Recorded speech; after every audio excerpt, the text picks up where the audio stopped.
नमस्कार, दी हरियाणा टॉक्स के खास मुद्दे में आपका स्वागत है। नमस्कार। खास मुद्दे में हम बात करेंगे डंकी रूट से अमेरिका में गए हरियाणा के युवाओं पर। अभी एक दिन पहले ही 50 युवा फिर अमेरिका से डिपोर्ट किए गए हैं, जो कि वहाँ की जेलों में बंद थे।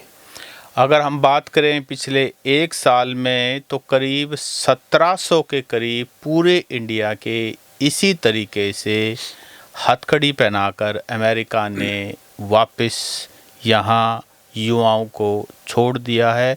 ये वो युवा थे जो इलीगल तरीके से अमेरिका में रह रहे थे, इनके पास लीगल वीज़ा नहीं था, पूरे डॉक्यूमेंट्स नहीं थे और इन 1700 में से 70% हरियाणा और पंजाब के लोग थे।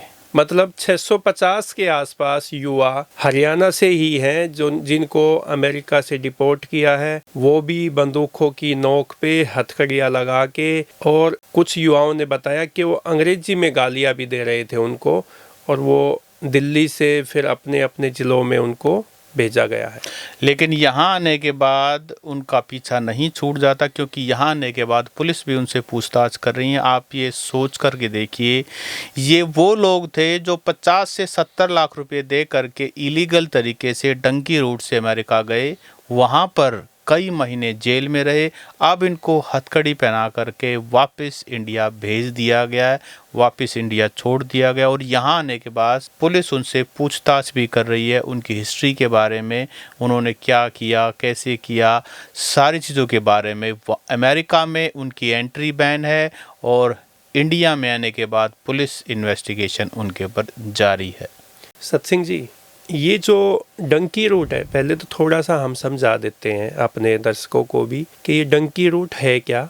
बहुत कम शब्दों में हम ये आप हमें बताने की कोशिश कीजिए कि डंकी रूट क्या है और वो कैसे अमेरिका जाते हैं और फिर वो वहाँ कैसे पकड़े जाते हैं। ये क्या सारा प्रोसीजर होता है? एक्चुअली आजकल तो डंकी रूट के बारे में हालांकि लोगों को जानकारी है, पर मैं भी फिर भी संक्षिप्त में ब्रीफ में बता दूं। देखिए, किसी भी देश में आप जाना चाहते हैं, अमेरिका का यहाँ एग्जांपल ले लेते हैं क्योंकि अमेरिका की बात हो रही है, तो अमेरिका में जाने के लिए एक डॉक्यूमेंटेशन होता है, आपको एक प्रॉपर वीज़ा लेना होता है। उसकी एक प्रॉपर वीज़ा की फ़ीस होती है, वो बहुत थोड़ी होती है, 10, 12, 15 हज़ार रुपये आपको वीज़ा फ़ीस देनी होती है, अपने डॉक्यूमेंट जमा कराने होते हैं, आपको वीज़ा मिल जाता है। उसके बाद आप टिकट खरीदते हैं और उसके बाद आप अमेरिका फ्लाई कर जाते हैं। जिस भी डेट को आप जाना चाहते हैं, वो आपका वीज़ा का विंडो जो है उसके अंदर अंदर ही आप जा सकते हैं। ये हो गया लीगल तरीका। जैसे वीज़ा होता है अपना, जॉब ऑफर होते हैं, वीज़ा होता है, कई तरह स्टूडेंट वीज़ा होता है, कई तरह का वीज़ा नहीं, हाँ, कई तरह का वीज़ा होता है। तो विजिटर वीज़ा भी होता है, जी मैं तो घूमने फिरने जा रहा हूँ, तो घूमने फिरने जाने के लिए एक वीज़ा होता है। एक आपका इनविटेशन वीज़ा होता है कि वहाँ कोई आपको बुला रहा है, लेकिन सिर्फ आप वापस भी आओगे ये इंश्योर करता है अमेरिकन एम्बेसी। और अगर आप वहाँ पढ़ने के लिए जा रहे हो, स्टूडेंट वीज़ा है, बिज़नेस वीज़ा है, कई तरह के 10 ईयर मल्टीपल एंट्री वीज़ा, कई तरह के वीज़ाज़ हैं। ये तो हो गए कानूनी रूप से प्रोसीजर जो सही हाँ। तरीके से जाते हैं। अब वहाँ जो चले गए ना, वो वहाँ जाकर के यहाँ पिंडों में बैठे हुए अपने युवा, गांव वाले युवा, उनको वीडियो कॉल करते हैं, वहाँ से बढ़िया दिखाते हैं, भाई मैं इत्थे पहुँच गया हाँ, ते इत्थे देखो मैं डॉलर कमा रहा, मैं इत्थे काम करदा हाँ। मैं ज़्यादातर हमारे पंजाबी भाई जाते हैं ना, तो इसलिए पंजाबी में बोलने की। हरियाणा के तो कहते होंगे, देख भाई हम तो मौज काटने लग रहे, हाँ इतने डॉलर कमा लिए भाई यार पूरी ज़िंदगी में। तो वो जो अमेरिकन ड्रीम बेचते हैं वीडियो पर, फिर दिल करता है भी मैं भी जाऊँ। लेकिन वहाँ जाने के लिए आपके पास स्टूडेंट वीज़ा पे आप जाना चाहते हैं तो आपके पास मतलब एक डॉक्यूमेंट्स होने चाहिए आपके, आप स्टूडेंट वाकई में वहाँ जाके पढ़ाई करेंगे और वहाँ हर हफ्ते 20 घंटे आप काम कर सकते हैं। एक जो भी टाइम होता है, हर देश का अलग होता है। तो लेकिन उनके पास उनकी एज जा चुकी होती है, वो 30, 35, 25, 27 साल की उम्र होते हैं, उनको पढ़ना नहीं होता, उनको तो सिर्फ डॉलर से मतलब है कि मैं वहाँ जाऊँ, वहाँ डॉलर कमाऊँ और बहुत सारे पैसे कमा करके अपने हरियाणा पंजाब में अपने माँ बाप को भेजूँ और एक बढ़िया लाइफस्टाइल जीऊँ।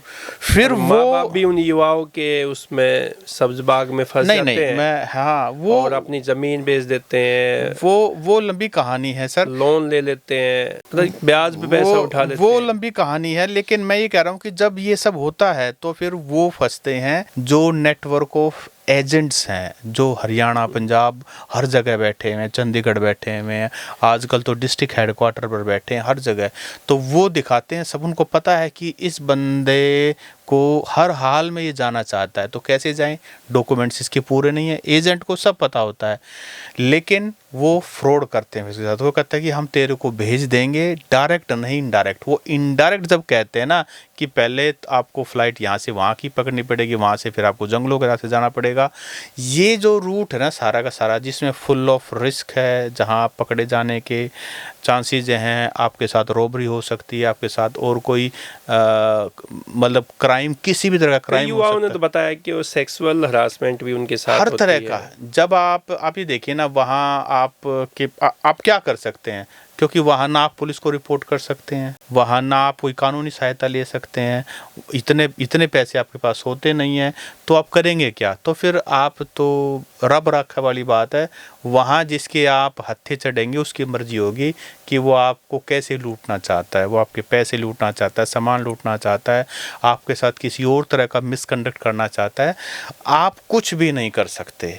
तो ये है, ये सारा डंकी रूट है। तो हरियाणा के युवा हमारे यहाँ वही है, 10वीं 12वीं पास होते हैं मुश्किल से किसी तरह से, लेकिन उनको डॉलर ड्रीम दिखाई देता है कि भाई मैंने तो पैसे कमाने हैं। फिर वो ये जो नेटवर्क ऑफ एजेंट्स हैं इनके हत्थे चढ़ते हैं और फिर ये इनसे 50 से 70 लाख रुपए वो फिर माँ बाप के सिर होते हैं। अब माँ बाप ज़्यादातर क्या होते हैं, किसान परिवारों से होते हैं, उनके पास ले दे के एक ज़मीन ही होती है। वो कहता है कि बेटा हमारा जीना दुभर कर रखा है इसने, और जिस तरह के वो सपने दिखा रहा है माँ बाप को भी अच्छा लगता है। चलो नहीं, असल तो क्या ना, बच्चों के सामने माँ बाप है, उनकी जिद के सामने समर्पण कर देते हैं। पहली बात तो सरेंडर कर देते हैं माँ बाप। वो कहते हैं या तो मैं जाऊंगा, आप नहीं जाओगे तो मैं किसी और तरीके से जाऊंगा, या आप पैसा दे दीजिए, ज़मीन बेच दीजिए, ज़मीन तो मैं 1 साल में 2 साल में डबल करके दे दूंगा, इतना पैसा कमा दूंगा। दादा लाई ज़मीन जो है, तो माँ बाप भी फिर बेबस हो जाते हैं। तो इस तरीके से फिर सारा का सारा सिस्टम होता है। तो ये वही लोग हैं जो इलीगल तरीके से डंकी रूट से वहाँ गए हैं, और इस सपने वहाँ जाते ये पकड़े जाते हैं। पकड़े जाने के बाद इनको डिटेंशन कैंप में रखा जाता है, और फिर अभी जब से ट्रम्प आया है उन्होंने वापस भेजना शुरू कर दिया है। उनका सीधा सा मैसेज है, कोई भी इलीगल तरीके से विदाउट डॉक्यूमेंट्स अगर कोई भी यहाँ आएगा तो उसको पहले तो हम जेलों में डालेंगे, और उसके बाद उनको डिपोर्ट करेंगे। नहीं, मैं ये कह रहा हूँ कि उनको भला है कि उनको यहाँ भेज दिया गया, नहीं तो पूरी उम्र वहाँ अमेरिका की जेलों में चढ़ा सकते हैं। वो यहाँ के कम से कम चलो कुछ तो कर लेंगे, अपने माँ बाप के पास तो रहेंगे, वो खेतों में अपने गाँव में खेती कर लेंगे। अरे मैं कह रहा हूँ जीवन तो बचा रहेगा ना। नहीं तो आप अपना बचा हुआ अगर कोई 25 साल का युवा पकड़ा गया और वो पूरी उम्र वहाँ अमेरिका की जेलों में बिता देगा, यहाँ माँ बाप उसके दुख में वैसे ही मर जाएंगे और कोई संभालने वाला नहीं होगा, और वो वहाँ पर उसकी ज़िंदगी पूरी हो जाएगी। उससे तो बेटर ही है कि कम से कम उसको जिंदा आपने वापस देश में भेज दिया। लेकिन आप ये देखो कि ये कितनी बड़ी सीख है, जो सिर्फ कहीं का वीडियो देख करके और वहाँ उसमें फिर गाने लगा देते हैं और उसको सपनों में ऐसे बहका करके। हालांकि हरियाणा सरकार ने काफ़ी सख्ताई करने की कोशिश की थी पिछले दिनों, जब अनिल विज गृह मंत्री थे तो उन्होंने पुलिस को काफ़ी सख्त आदेश दिए थे कि जो कोई भी इस तरह का काम करेगा तो उसको रजिस्ट्रेशन करवाना होगा, उसको बाकायदा हर चीज़, काफ़ी सारे फॉर्मेलिटीज, नो ऑब्जेक्शन सर्टिफिकेट लेना होगा, किस तरह का बिजनेस कर रहे हैं एक डॉक्यूमेंटेशन रखना होगा। लेकिन अब दोबारा से वही। लेकिन सत्सिंह जी, आप ये देखो ना, जनवरी से लेकर जुलाई तक आपने जैसा जिक्र किया कि 1700 के आसपास पूरे देश के युवाओं को अमेरिका से डिपोर्ट किया, जिसमें 604 जो युवा थे वो हरियाणा से ही है। वो जेलों में बंद थे, कोई कैसे था, वो उनको हथकड़ियाँ लगा के बंदूकें ऐसे वो सैनिकों ने उनके ऊपर तान के, और फिर वो बाई एयर उनको यहाँ भेजा दिल्ली में, और फिर वो अलग अलग ज़िलों में गए। और अब ये जो 2 दिन पहले यानी कि 25-26 अक्टूबर को 50 युवा फिर डिपोर्ट किए हैं अमेरिका ने, जिसमें सबसे ज़्यादा युवा जो कैथल से ही है, फिर अम्बाला से है, करनाल से है, यमुनानगर से है, रोहतक का भी एक युवा है, किलोई गांव अपने साथ में ही गांव है किलोई का सन्नी। बताते हैं कि सन्नी जो है वो बास्केटबॉल का बहुत अच्छा प्लेयर था, क्योंकि किलोई में नेशनल लेवल की एकेडमी है बास्केटबॉल की, पूरे देश के जो खिलाड़ी है बास्केटबॉल के यहाँ पे प्रैक्टिस करने आते हैं। हर साल इतना बड़ा इवेंट होता है नेशनल लेवल का। तो वो भी खुद भी बास्केटबॉल का प्लेयर था और घर की हालत भी बहुत ज़्यादा ख़राब नहीं थी, ठीक ठाक थी। लेकिन क्या सन्नी को किसी ने बता दिया कि भाई अमेरिका में जाओ, वहाँ पे डॉलर कमाओ। क्या रखा है यहाँ गांव में 2.5 एकड़ ज़मीन है उसके पिताजी के पास, 2 भाई है।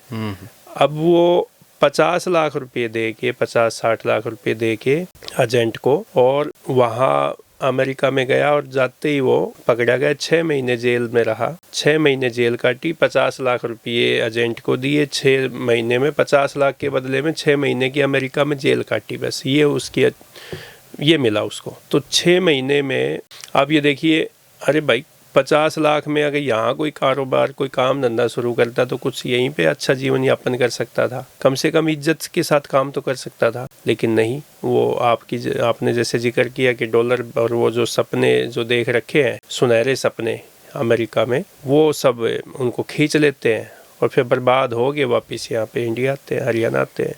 देखिए पंजाब में तो ये बहुत पहले से होता आया है, हरियाणा भी इसकी चपेट में आ चुका है पूरी तरह से। और जैसे आपने बताया रोहतक में का भी एक लड़का किलोई गांव का है, तो अब तो सभी डिस्ट्रिक्टों में यही हाल है। हर किसी को जल्दी पैसा कमाना है, ओवरनाइट रिच होना है, और रुपये नहीं डॉलर कमाने हैं, और ऐशो आराम की ज़िंदगी जीनी है। पढ़ाई लिखाई स्किल्स वगैरह कुछ नहीं, सब कुछ शॉर्टकट चाहिए। 10वीं पास 12वीं पास करते ही बस डॉलर कहीं से भी आना शुरू हो जाए, बड़ी बड़ी गाड़ियाँ चाहिए, बड़े बड़े ख्वाब हो जाते हैं। तो वो लोग ही इमोशनली कैशेबल होते हैं। ये जो एजेंट्स होते हैं ना, ये ऐसे ही लोगों को, हर किसी से पंगा नहीं लेते। उनको पता है कि किसी ऐसे वैसे से पंगा ले लिए तो आपको जेल में डलवा देगा। तो ऐसे ही देखते हैं, कोई गांव से हो, परिवार खेती खुती करता हो, और ज़्यादा पढ़ा लिखा कोई परिवार में ना हो, इसी तरह के सब्जेक्ट को वो देखते हैं। उनके लिए तो एक ये केस है, एक फ़ाइल है, इस फाइल मैंने ये फ़ाइल क्लोज करनी है, तो उससे पैसे लेकर के। और बाकायदा ये एजेंट्स इतने शरारती होते हैं कि उसको लास्ट समय तक उसको एयरपोर्ट भी छोड़ने जाते हैं, कि एयरपोर्ट छोड़ने जाएंगे ताकि एक कॉन्फिडेंस सा बना रहे, और उसको बाकायदा फेसबुक वगैरह पे भी डालते हैं। बड़े बदमाश है ये। अब ये देखिए ना, अभी हम दोनों अभी सद्भाव यात्रा की कवरेज करने गए थे, जींद और हिसार का एरिया लगता है वहाँ पे। तो वहाँ के लोगों से जब आपा ने बातचीत की, तो गांव में मकान तो कच्चे थे, लेकिन उनके बच्चे जो हैं वो ज़मीन बेच के और विदेश में अमेरिका, कनाडा, ऑस्ट्रेलिया वहाँ जाने की उनके गांव के लोगों ने बताया कि यहाँ के गांव के जो बच्चे हैं वो भी अब विदेश भागने की होड़ लगी हुई उनमें। तो ये देखो ना कि जींद जैसा जो प्योर हरियाणा के डिस्ट्रिक्ट है, किस खेती किसानी पे आधारित है, अब वो बच्चे भी विदेश में। नहीं, ऐसे बहुत सारे गांव हैं जो गांव में सारे युवा सारे के सारे विदेश जा चुके हैं। कोई कहीं, कोई यूरोप में गया है, कोई कहीं गया है। वो काम छोटे छोटे ही कर रहे हैं, क्योंकि ना तो उनके पास एजुकेशन है, ना लेबर ही कह सकते हैं, लेबर ही है। पर चलो उसमें कोई बुराई नहीं है, जब तक आप लीगल तरीके से कहीं भी जा रहे हैं, आप लीगल तरीके से जाइए और अच्छा काम वहाँ काम कीजिए, उस देश के कानून के हिसाब से। कोई दिक्कत नहीं, आप इंडिया में रह के काम करें, विदेश में काम करें, क्या फ़र्क पड़ता है। आप अपने माँ बाप की रोजी रोटी। लेकिन वहाँ जाने के बाद आप, ये जो अमेरिका का ड्रीम है खास करके, यहाँ देखो अमेरिका और कनाडा के नाम पे सबसे ज़्यादा फ्रॉड्स होते हैं जी। बाकी देशों में फिर भी कम है, जैसे ऑस्ट्रेलिया और न्यूजीलैंड, क्योंकि इनका साफ़ सुथरा सा काम है, बहुत कम फ्रॉड होते हैं। मैक्सिमम फ्रॉड अमेरिका और कनाडा के नाम। कनाडा ने तो अभी वीज़ा देना बंद ही कर दिया लगभग, अब दोबारा से शायद शुरू करेंगे। तो सत्सिंह जी, आप जैसे ये बताइए कि जो 604 बच्चे पहले आ चुके जुलाई तक, इसी साल की बात करें कि, और 50 जो युवा है वो अभी 2 दिन पहले ही हरियाणा में डिपोर्ट हुए हैं, तो क्या इन युवाओं की जो दर्दनाक कहानियां सामने आ रही है, इसको देख के हुए सुनकर, इन युवाओं की कहानी सुनकर कुछ सीख मिली होगी? 2-3 पहलू हैं। एक तो इन युवाओं को ये पता था कि भाई हमारे साथ ये बनेगा। नहीं, दूसरे जो युवा है जो जाने की सोच रहे हैं, वो क्या सीख लेंगे? हमें वो बचाने हैं जो अभी भी अमेरिका के ड्रीम, और उसके कारण कोई उनको पागल ना बना दे, कोई उनकी ज़मीन ना बिकवा दे, कोई उनसे 50 से 70 लाख रुपया ना ले दे। तो दोस्तों, आपको ध्यान रखना है। देखिए पिछले दिनों हरियाणा सरकार ने भी HKRN के माध्यम से इजराइल बहुत सारे युवाओं को भेजा था। तो जब सरकार आपको UAE भेज रही है, सरकार आपके लिए अलग अलग तरीके निकाल रही है, अगर आप HKRN के माध्यम से जा सकते तो एक सरकार की एक जिम्मेदारी हो जाती है वो, फिर भी क्योंकि सरकार का जो कॉन्ट्रैक्ट होता है वहाँ के देश की कंपनी के साथ होता है, तो वहाँ आपको एक तो पूरा का पूरा वेतन मिलेगा, फिर वहाँ आपकी एक कंपनी पूरी जिम्मेदारी लेगी। तो मुझे लगता है कि लीगल 100 तरीके हैं जिससे आप जा सकते हैं और वहाँ अच्छा कमा सकते हैं और लीगल तरीके से वापस आ सकते हैं। नमस्कार। नमस्कार।